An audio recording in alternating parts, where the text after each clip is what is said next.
Welcome back to Headliners. Let's get straight into it with The Sun. And Joey Barton is in hot water for telling the truth about women's football, Paul. Yeah, interesting Just story. Lol.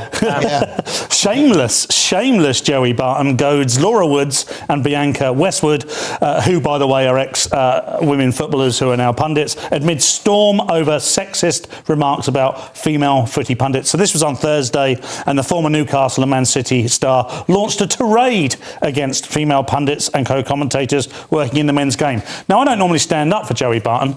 Nick and I, we're football fans. He's not the sort of guy who endears himself to anybody at all. So I'm not surprised that he's got involved in this. However, I want to clarify this story because he was arguing about their experience and qualification for the jobs that they had. So obviously, in men's football is the peak of football. I think we can all agree on that. And as such, Joey Barton's kind of saying he believes the very best of the very best should be the co-commentators and the pundits on this. And his argument is there are women in the game that are very good, like the Chelsea manager, for instance. He picked her out and said she is very good and she knows her apples. But he's saying that some of the other women involved don't, and that they are in position, not because they are women, but because there are these box-ticking exercises going on. I suppose that is one inevitable problem with identity politics. You end up, even if someone has made it legitimately, you end up with that question in people's minds. That's the unfortunate thing about it. And yeah, he does, but he may be right, he does phrase things perhaps not ideally, although he calls people who take issue with his comments eunuchs, which is quite amusing. But it's this thing about things being forced on the viewer, I suppose. We've had BLM forced on us in the football,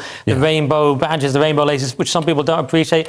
And are women pundits and commentators part of the same thing? What do you think, Lewis? Do you watch football, soccer? I love football. Soccer. I love football, my team. And you know, soccer... What's your team? Just football? Whatever team you want. I support football.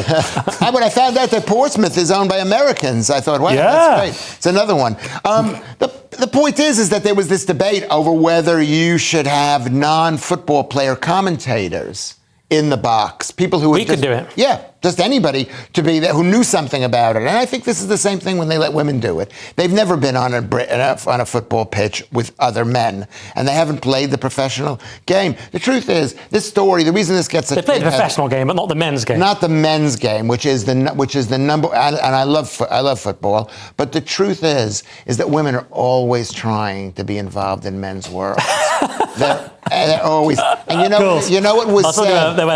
You know what was said? It was said that the most interesting thing in a woman's life is men. Who are they? Who are these men? Lewis, I was a bit worried about this one, but you've impressed me. You've said something much worse than Joey Barton.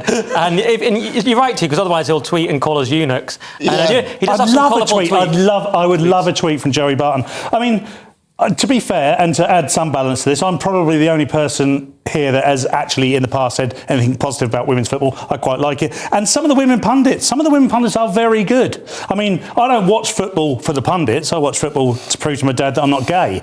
But that working? No, it's not. I'm not gay, Dad. All right, well, you've somehow said something worse than Joey Barton as well, so we'll end there. But his tweets are interesting. He put #Kaizen at the end of one of them, which is a Japanese business strategy, so you never know what he's going to do next.